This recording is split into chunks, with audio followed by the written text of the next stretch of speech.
Good morning, everybody. I'm Ed Parcaut with Mike Kelly, and we're Real Estate Jerky Daily. How's it going, Mike? It's a busy morning. Tried to do too many things before I head over here this morning. Yeah, stop doing that. Yeah. It's 5 minutes late, and I'm like, did I forget he's not coming today? Because I know he wasn't coming yesterday because he was reading to the children. That was kind of a kick. I just had TK, second grade, fourth grade, and fifth grade. Fifth grade, a little old for being read to. They're like, what's this guy doing here? Yeah, most of the guys are sitting in the background just rolling their eyes going, wow, I guess we're not doing schoolwork. Just listening to some old guy.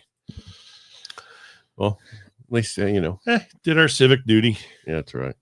Let's see, Dow sitting down about 119 basis points. The 10 years been, not doing great today. It's at 4.34, so it's right where it kind of opened at. And bonds are sitting about 1 basis point up. And why is that? I don't know. Okay, well, I'll tell you why. Tell me. I have to go back up because I had something else there. I was going to check. All right. So only, there's not much news that was coming out today. Right. The 10 years, bond auction this afternoon. But if you look at the overall labor marketing, they're marketing for the labor. Market of labor? Yeah. It's signaling softening, and it's more than just a number. Long-term unemployment, 27 plus weeks, is at 23.5%, a 3-year high, up from 21.3% last year. Wow. With most states offering 26 weeks of unemployment benefits, nearly 1 in 4 unemployed are likely to be without income now. Because they got to go off? Yeah, they can't stay on forever. Right. Median unemployment duration up from 9.8 to 10.4 weeks. So basically you go from it's about 10 weeks of unemployment duration is what most people are on. Right. Average duration rose to 23.2 weeks from 22.8. So the median unemployment duration, meaning that probably what they pay for, on average, not all states are doing the 26 weeks. But on average, people are on it for 23 to about 23 weeks of unemployment. What's happening in California? I don't know. They don't have to ever work again. Yeah. You just go live on the streets. Coddle them forever. We're going to allow you to live in your car. And we won't have you ticketed. On a clean street. Why this matters: longer job searches signal fewer hires and tightening economy. I saw this all last year when people were putting all these jobs out there for different things. And it was like, oh, no, we're not going to hire that. We want it, but we're not going to hire that position. Not quite yet, but we'll keep advertising for the job. Because maybe that right person will come along that we have to hire you right now. Just stumble upon it. Kind of like those Hallmark movies. Yeah. Yeah. Okay. They always get together at the end. I just am shocked that they all work out. Anna? That's exactly what happened. Yeah. All right. So the Cotality, which used to be CoreLogic. Can you just go back to CoreLogic because it's easier for me to say? Released their March home price insights. March home prices rose 0.6, beating their estimates of 0.4. Annual growth is now at 2.5%, slightly down from 2.9. This is nationwide, according to CoreLogic. April forecast prices to rise 0.9, so almost 1%. 12-month forecast is now at 4.9%, up from 4.2%. Okay. So that kind of just sounded like I was all over the place with those numbers, weren't I? I'm trying to think. March home price. Oh, prices. So prices are up 2.5%. 12-month forecasted is now at 4.9%. We'll just leave it at that and move on. All right, because I tell you, confusing. Well, the other problem is the ICE also reported summer March growth. It's like, are we talking about ICE, baby, or independent contractors' expenditures? Right. Yeah, exactly. Well, you weren't here yesterday, but I dropped this about student loan stress and economic risk. Okay. There are 10 million borrowers behind on payments right now. 10 million. 10 million. Okay. 5.3 million are in default, 270 plus days, almost a year behind. 4 million are 91 to 180 days delinquent. Yeah. Wage garnishment notices are going out this summer, allowing up to 15% of wages to be withheld. Wow. Yeah. Roughly 65% of these borrowers are low income. So when it's tight already and you take 15% out of something that's already you're surviving tightly, that's going to hurt. Yeah, it's really, well, that's just, so call your servicer, you have them work out your current and payment amount about how much you make, and I'm sure it's going to be hardly anything, and Right. just make that little payment and just move on. Most people thought, if I don't do anything, I'll just move on. Yeah, you don't want to be garnished. What caught your eye? Oh, so gosh. What else?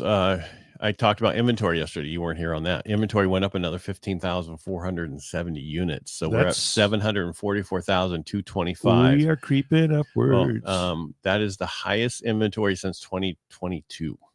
Really? Yes. Oh, wow. Yeah. That's something big. 2015 was 1,081,867. The reason that matters is we're slowly creeping up to that. And what so there's two negatives. There's a negative or a positive. So how you look at this. Right. There's better affordability, price moderation, and more buyer options when this inventory goes up. It goes from a seller's market to more of a balanced market versus one person.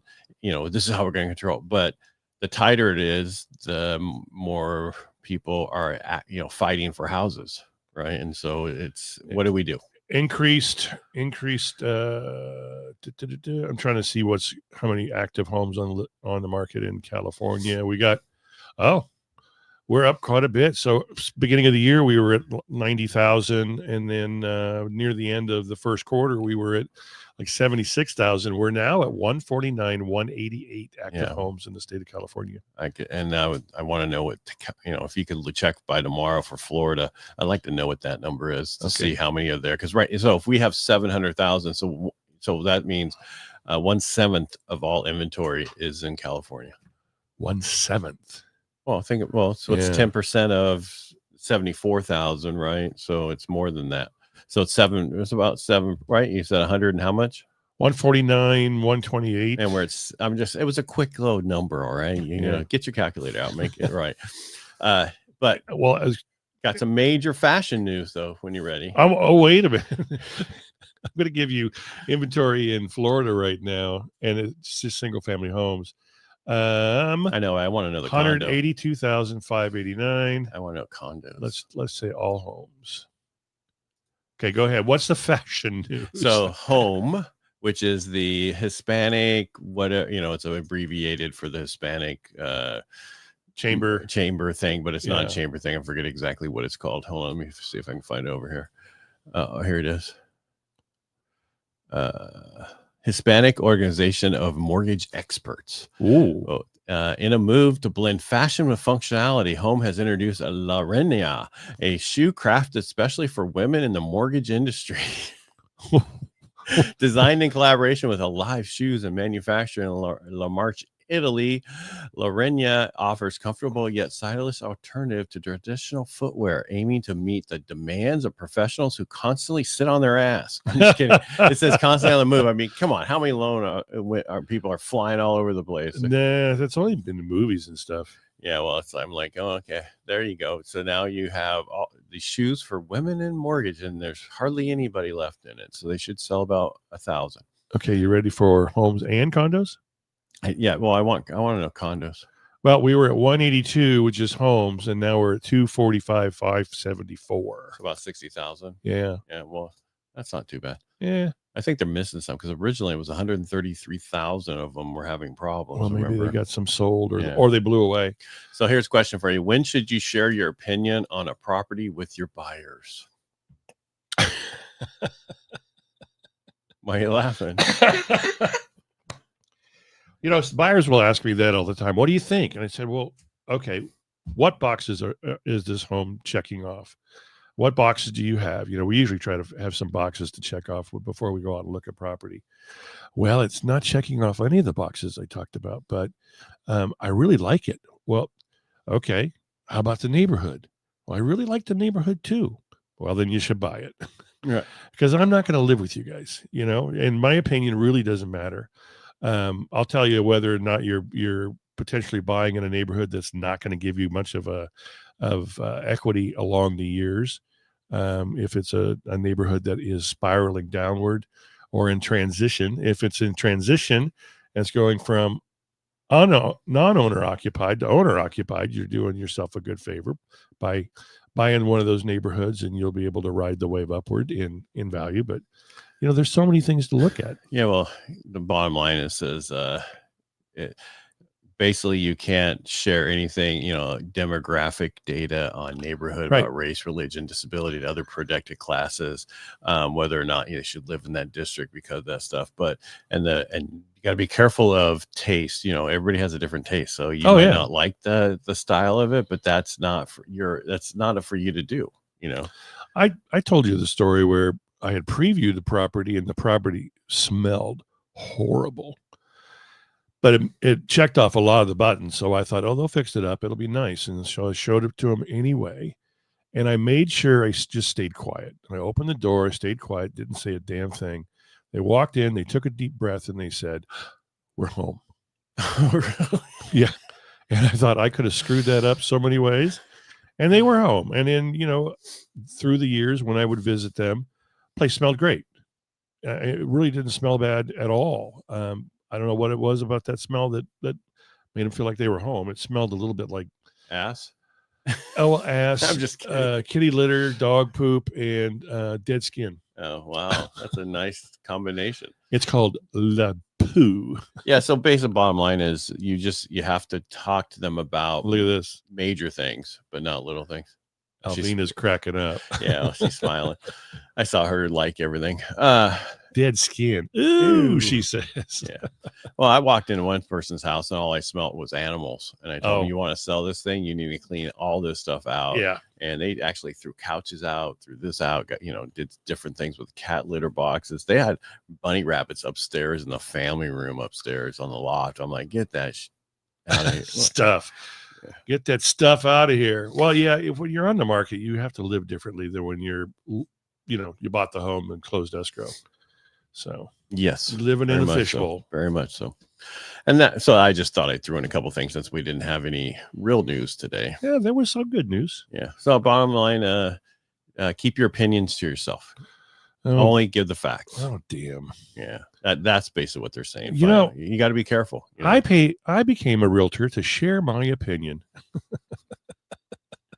Yeah, we'll keep it to yourself. It's fun to watch realtors share their opinion. You might be holding an open house and a realtor will come in with their client and start blabbing kids, just shut up. Let your clients look at the property. Just shut up. Oh, well. Anything else? So we have more inventory, people. So that means that's a positive thing to be able to look at more. It's all of a sudden a buyer's market. Let's spread a rumor. It's not a buyer's market. It's not a buyer's market. Still a seller's market because we don't have 6 months of inventory. Well, and anytime you have anywhere more than one offer on a property, that's a seller's market because they have options. What if you have 4 offers? They have 4 options. And listing agents, when you have 4 offers and your client accepts one, accept another one and back up. Right. Put it out. Yeah. Put it out there to the most closest to the other one and say, hey, would you like to go in backup position? Because there's a 50-50 chance that thing can fall out. Well, we wrote that offer a couple of years ago. Was it in 22? It was last year too. Was it? Oh, it seemed like so long ago. And within 2 hours, it was like 12 hours. We were in position number 1 and we closed escrow. We closed escrow before the first offer was going to close. Right. Okay. All right. Again, thank you. And thank the community for the support of Operation Firewalk for last weekend. We really appreciate that. And it will be coming back next year. Yes. It was a beautiful evening. Yes, it was. All right. All right. Make it a great day. And we'll be back tomorrow with some real news, maybe. Maybe not. Dead skin. Ooh. Thank you, Albina, for putting the information out there for us. Bye. Bye.